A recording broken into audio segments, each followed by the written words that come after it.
LNC Radio 113.8 FM. That was Enola Gay by Orchestral Maneuvers in the Dark. Hope you enjoyed that classic song. I think the Enola Gay was actually the plane that dropped one of the bombs on Japan. Not sure which one. Maybe it was both. If it was both, that guy probably felt maybe a little bit guilty the day after. I'd imagine so. Although I'm not sure how many people actually died in the atomic blasts on Japan. People say that if they hadn't dropped the bombs, more would have died. And they say this partly. I mean, more U.S. soldiers would have died. That's clear. That's obvious. If you had to storm the mainland and keep going across the islands and stuff, then definitely more Americans would have died. But beyond that, a lot of Japanese civilians were told, fight or die. Don't let the enemy capture you. Fucking commit harikami or harikari. What is it? Harikari? Commit harikari if you can. And, you know. So you could also say that the Japanese were a lot more likely to lose greater numbers if they didn't drop the bombs. But then I've also heard people say, well, it's not your place to end those innocent lives. There's a war going on, and the two armies of each faction will fight each other, and it should be limited to that domain. The problem becomes when civilians become soldiers, and whether you realize it. I mean, this is one of the big problems that people have had, the Americans and NATO have had in the Middle East, is that woman wearing a burqa could be just a woman wearing a burqa, a pregnant woman with a burqa walking down the market to get some plums. Or she could be carrying an IED. It's one of those horrible moments of blurring. The same with the Vietnam War. That village that you just burned down, it could have been entirely Viet Cong. It could have been half Viet Cong, or there might have been one Viet Cong, or it might have been no Viet Cong. Maybe none of them were Viet Cong, but they just didn't want American imperialists invading their country, and so fought them anyway. And I think Japan is one of these weird examples where, I mean, you flip it on the other side, and you think, well, what if there was a less powerful country, both economically, militarily, technologically? Well, let actually no. Because what I'm saying is, imagine a country which had higher technology but less military and economic power, who was then being attacked by a great imperial power like America, or like the UK in its prime, or France in its prime, or, Russia, even now. How do you fight against an enemy with purely conventional means when purely conventional means will guarantee your loss? Of course, this isn't the case with America and Japan, but it's an interesting kind of counter question as to the morality of such an affair. Whether it was moral or not cannot really be said. It was in the context of a war. Whether it saved more lives or not overall is disputable. But also whether one takes a sort of utilitarian or Kantian ethic will also play a role. If you're a deontologist, any killing is wrong.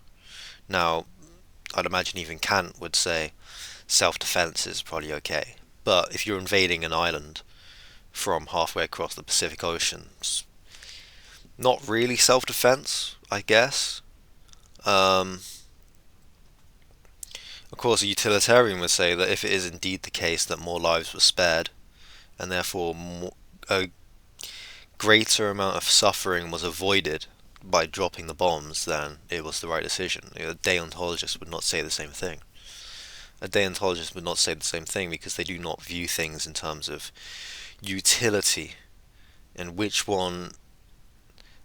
action is the best for everyone. Utilitarianism is quite a collectivist ethos in a way. It doesn't mean it's wrong, doesn't mean it's a bad moral philosophy, but it is quite a collectivist ethos where deontological ethics is more, you could say it's more principled. I don't mean that I'm not positively attributing the idea of principle to it. You know, as you would do to a person. We say he's a very principled person. That normally means he's a good person who sticks to what he believes. I'm not saying it's good, but they definitely stick to what they believe. It's very principled in the way that they have explicit rules that a person cannot be treated as anything other than an end unto themselves.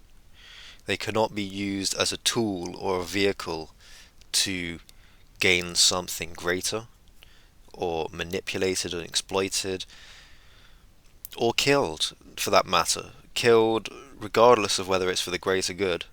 Killed. I think you could definitely make the case that the bombing of Japan was a utilitarian action. Although one counter argument is more that they just had this bomb and they wanted to try it out. I mean, that's also possible. They did do it twice. Um, Maybe they sort of thought, oh wow, that worked, and then thought, yeah, let's try that again. Why not? What could go wrong? Well, I mean, there's that one guy who survived both of the blasts. I think he lived in Hiroshima and then went to go to work in Nagasaki, and it's a bit of a wild one. I mean, that really shows the strength of their character. I mean, you talk about fighting Americans on the islands, live or die. In fact, you know you will die and you're still fighting. I mean, this guy, he was working at like a he woke up, his everything he ever knew, his entire city got blown up. Then he went to work. He went to work in Nagasaki. That got blown up as well. And you got to think he must have taken the day off after that. But I bet you he was putting out CVs. I bet you he was putting out CVs. I mean, if Indeed.com existed back then, he would have been on it. He would have been on it.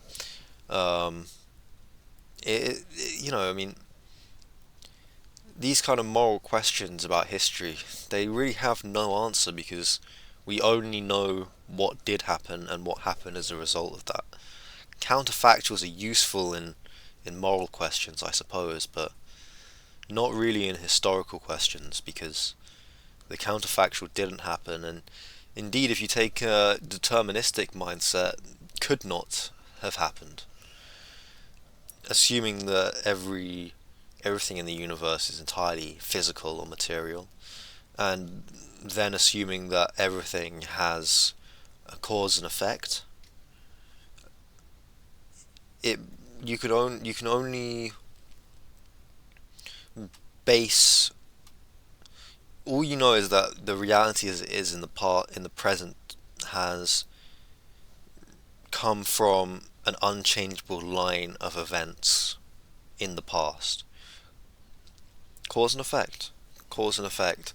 So counterfactuals in history are odd. But if they didn't drop the bombs in Japan, I mean, would it have gone better or worse? There's no way of us knowing in a way.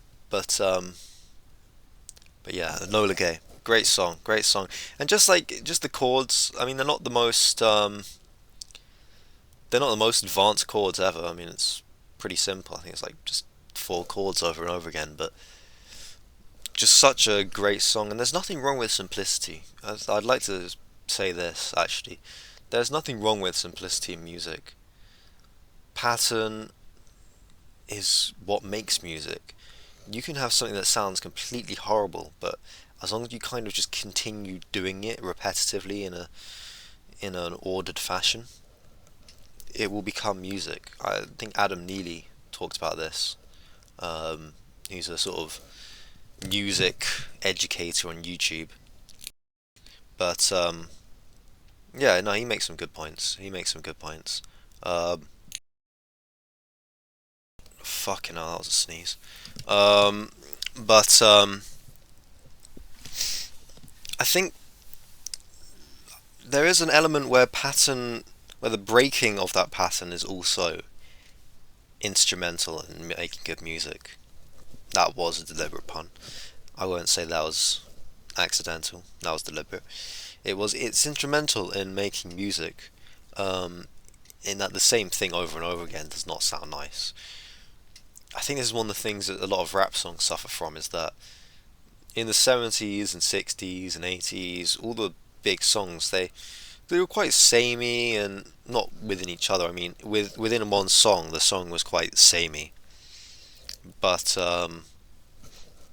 you would have like verses, and then you'd have choruses, you'd have a bridge, you'd have like an instrumental section, you'd have an interlude, you'd have all sorts of stuff. You'd have key shift. That stuff doesn't really happen in rap music as much, which I think can make it a bit less interesting to listen to. So I think when I listen to rap music, I probably focus more on the lyrics than I would do in other songs, because the lyrics are the only thing that are kind of changing. They're not constant. But sometimes you put on like Ice Cube, Today Was a Good Day, and I'm not really listening to the lyrics that hard for that. I mean, they're fine. But the actual backing track, even though it's like 10 seconds and just loops throughout the whole song, it's really captivating for some reason. I'm sure it must have been from a different song beforehand, because a lot of those early kind of background beats, and not really beats, but the background music to rap songs, a lot of it comes from much older records, which have then been, DJ'd, edited, changed. Um, but that's fine. I mean, if anything, just breathes new life into these songs. I mean, Jezebel. Definitely a bunch of rap songs have used Jezebel before, but there's a smile goes on my face whenever I hear Jezebel. The trumpet version. It's so captivating. You could put any words over it. I mean, you could put the Mein Kampf audiobook in Adolf Hitler's voice AI generated in English, but put it over Jezebel, and shit, you're gonna be marching the streets with the Sturmbannführer. You know, I mean, you're gonna be loving that shit. Um, anything. It's some backing tracks are just so powerful. Um, but then you could just listen to the original track, and some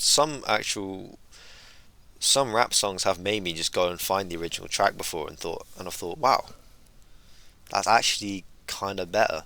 And not just rap songs, but just a lot of music uses covers.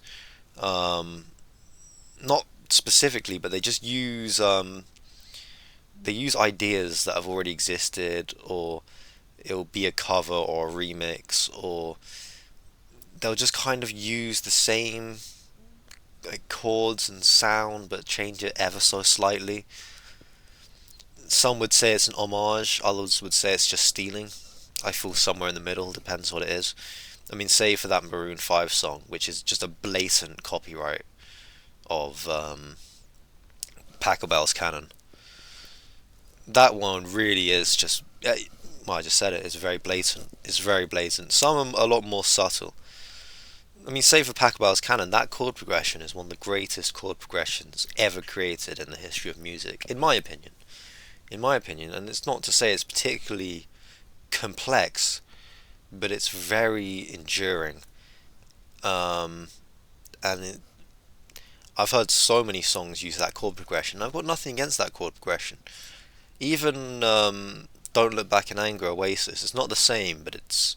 I think the first like sort of 5 or 6 chords are roughly analogous. I would say at least. And then it sort of shifts a bit at the end of that 8 bar progression. But it's really prevalent in a lot of music is that Pachelbel's Canon chord structure. But then you take, and that's fine because it's such a good structure. I don't mind people doing more stuff with it. But then you take the Maroon 5 song. I can't remember which one it is, but it's just a blatant copy. Like the actual words he's saying go exactly on the notes of the melody of that song. So they're not just using the harmony, they're not just using the chord progression, they're using the literal melody, just adding terrible quasi-romantic lyrics on top. I don't like that at all. I don't like that at all. Um, but that's actually interesting because in I will confess, I will confess that when I was a kid, the first band I did really get into was Maroon 5. Yeah, I know. I know what you're thinking. You're like, why? You probably already turned off. You're probably like, I don't want to listen to someone who used to like Maroon 5. Listen, Payphone came out and it was a fucking banger. It was a banger. You had Wiz Khalifa. That was before I even knew about Wiz Khalifa, but you had him on it doing a little rap or whatever he does. And to be fair, I don't think most of Maroon 5 really did anything in that song. I think it was mostly just Adam Levine, the main guy, but it was really his sort of masterpiece. At least that's how it's always seemed. But that got me into a Maroon 5 phase for a little bit. I got a couple CDs from when I was like a kid, and I've still got them actually. I haven't listened to them in probably over a decade, but I enjoyed it. I enjoyed it at the time. She Will Be Loved, great song, great song. One More Night, pretty good song. Moves Like Jagger, good song, good song. Not really a flex to have the moves of a fucking 80-year-old fucking guy with bad hips and knees, but regardless, great song, and the Minecraft parody is I was gonna say nearly as good. It might be better. The Minecraft well, anyway, anyway. Uh, After the last segment, I was really, really dying for a cigarette. Um, so I was smoking it during the break, and I was thinking about the economy. Something I don't really think about that much because I don't really care about the economy. But someone was talking to me the other day, and I was talking to an actual communist the other day, like a legit, real communist who's fully pro Marx, pro centralization. It got me thinking about what the real difference between communists and capitalists is on a historical sort of setting. Um, and they are like communism is left wing. It's harder to say capitalism is right wing in a way. Um, I think right wing often gets a lot more.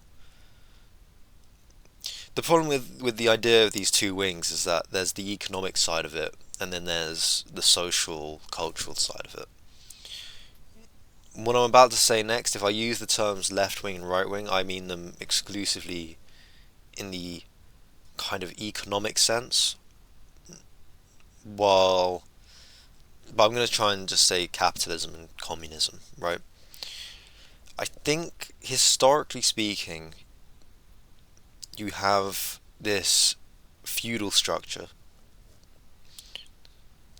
which was the economy.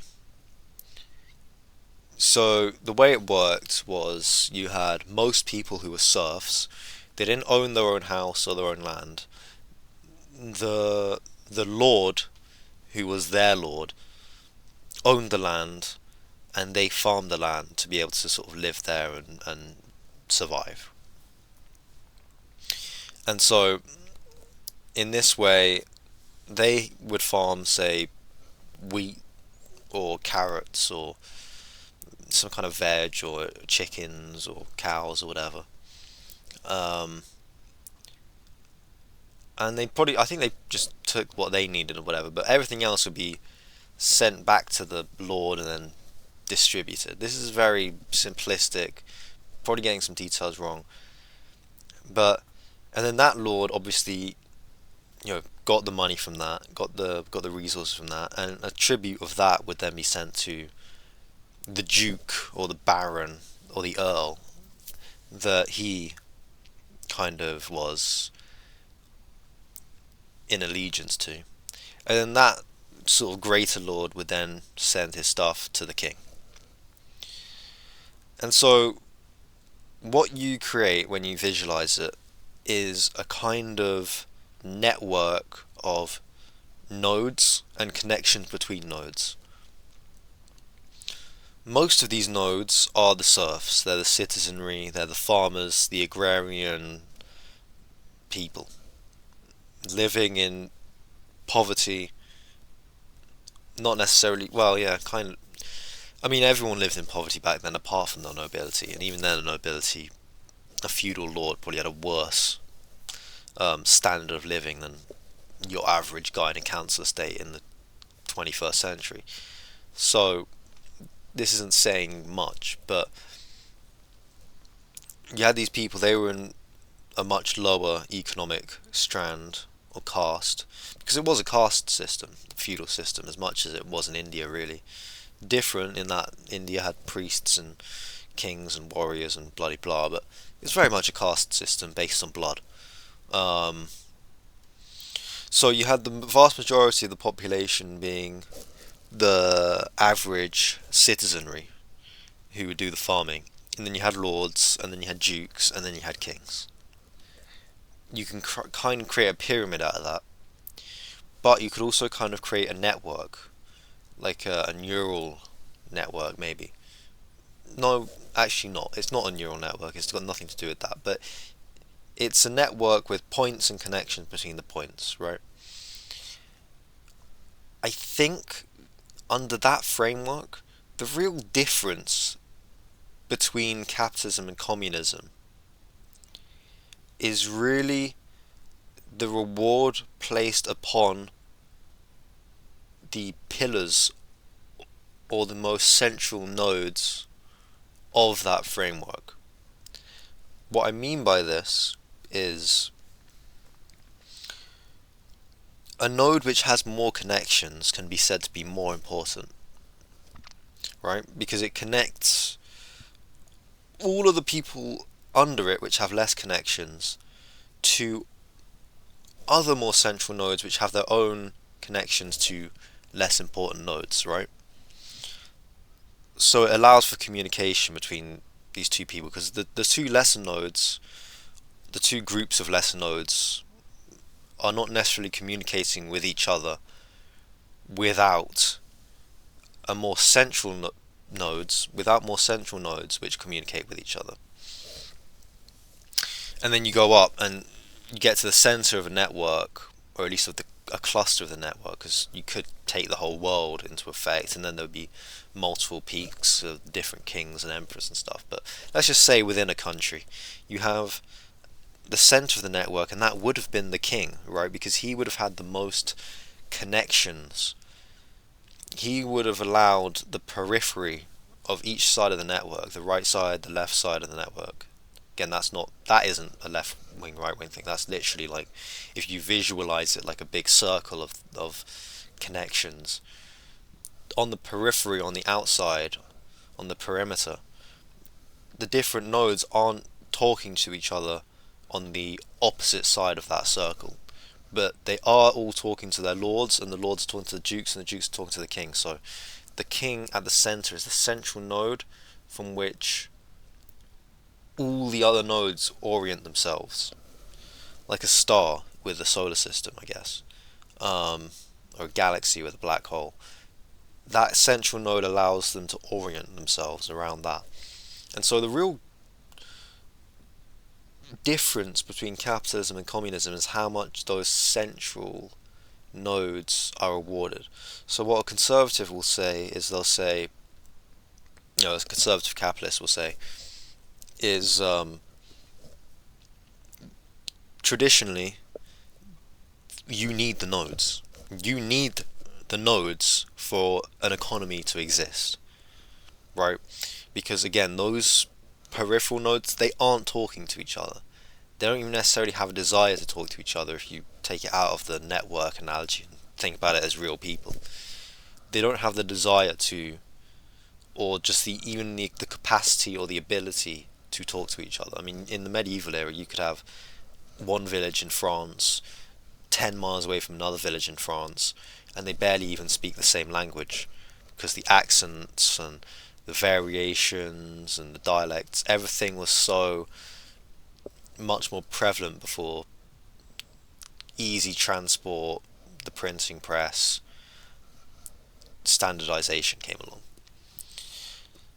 So you have these central nodes, which often, the royalty and the nobility in France would speak a much more coherent French with each other than the citizenry would. Say a lord in the south of France would probably be able to understand a lord in the north of France, but citizenry in the north and the south probably aren't even able to talk to people in the center. So these networks traditionally they have been important, if not necessary. The problem becomes that in the feudal system they were unduly rewarded, you could say, based on their efforts. So they didn't do much. A lot of them were just born into these positions. Now they might be necessary positions, but they didn't do enough to earn or deserve the surplus which they gained from being what you could say is a pillar, i.e. a central node or an important node. They get rewarded for that, but unduly. They get a surplus reward for that, and this is why they could be fat and 6 foot, and all the peasantry would be 5'2" and skinny, bony, horrible, dying of malnutrition. But so you take these nodes and you say, well, these nodes are necessary. They're centralizing. They allow for communication from one side of the network to the other. That's why you reward them. You take them out, you don't have a network. You just have disparate strands, right?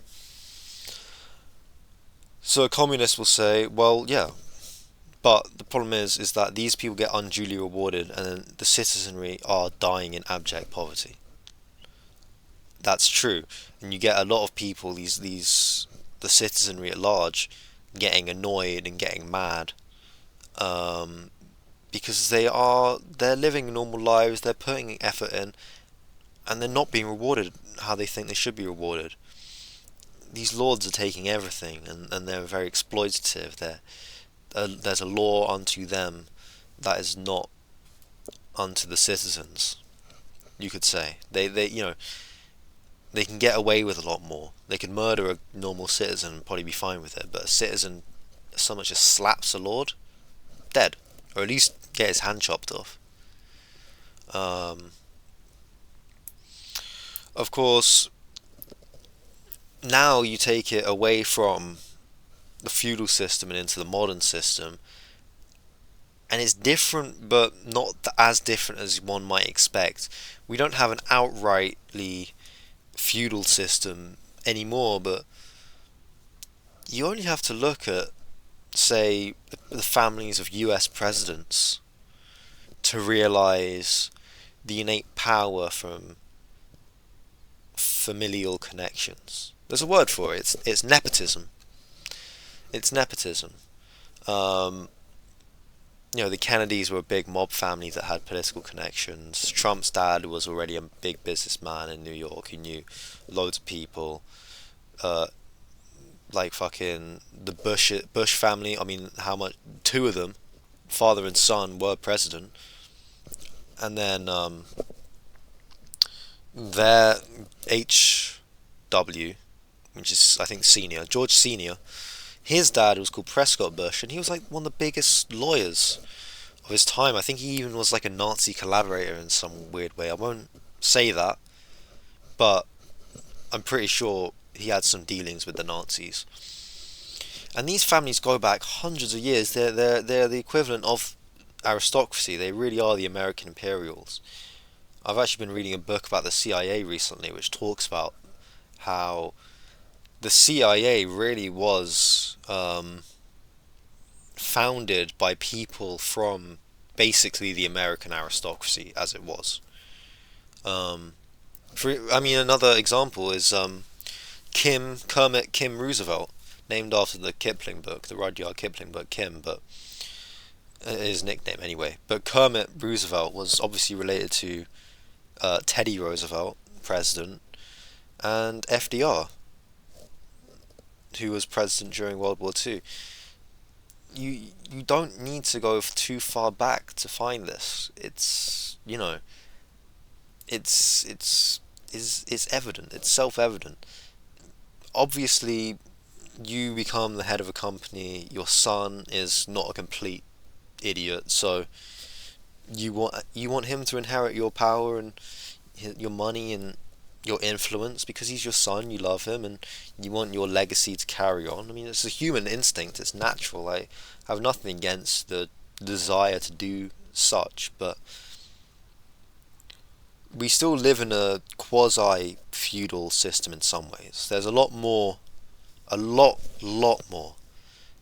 opportunity to advance your own position in this life than there was 100 years ago, 400 years ago, 1,000 years ago. Undoubtedly, undisputably, there is far more opportunity to advance your own social, economic status.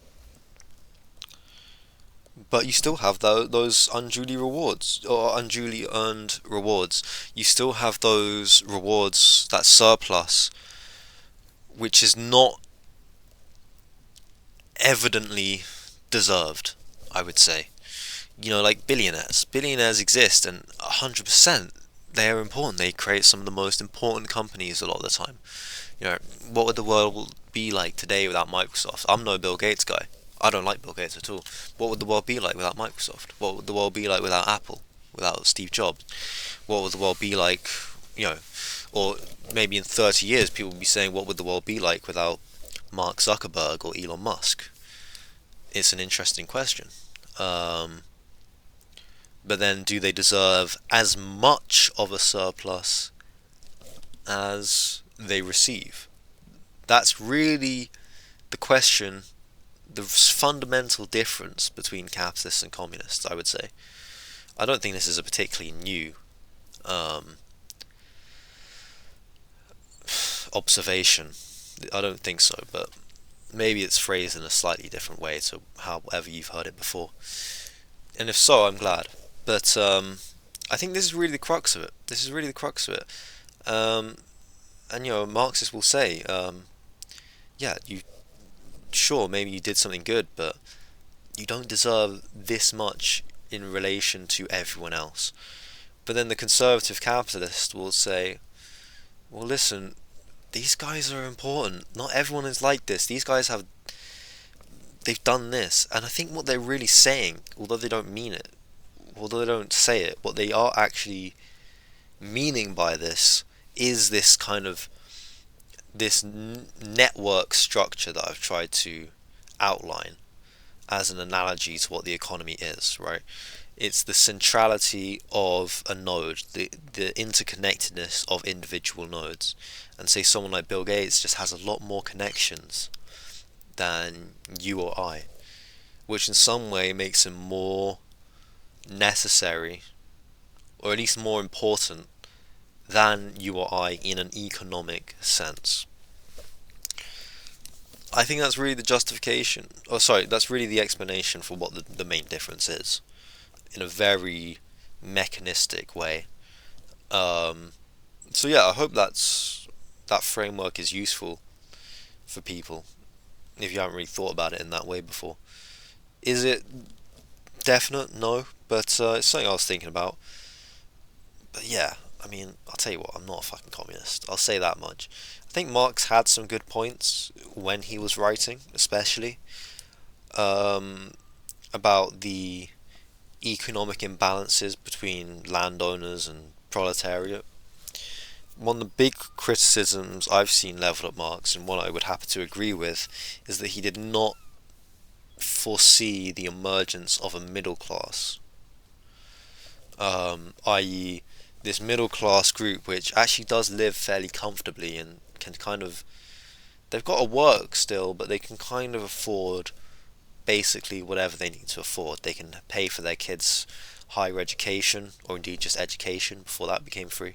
They can pay for their kids' education, they can pay for medicines and medical treatments, And beyond that, they can buy their own house and with a garden and land, and they can start their own company, and because they have a little bit of funding. They won't be able to start a company like Donald Trump can start a company with a small loan of $1 million, but they might have 50 grand or 100 grand, and they might go to the bank and remortgage their house for a bit more.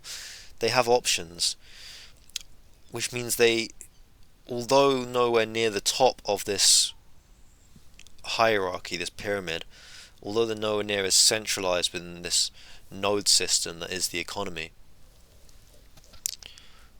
they do not by any means want to see the tearing down of this structure,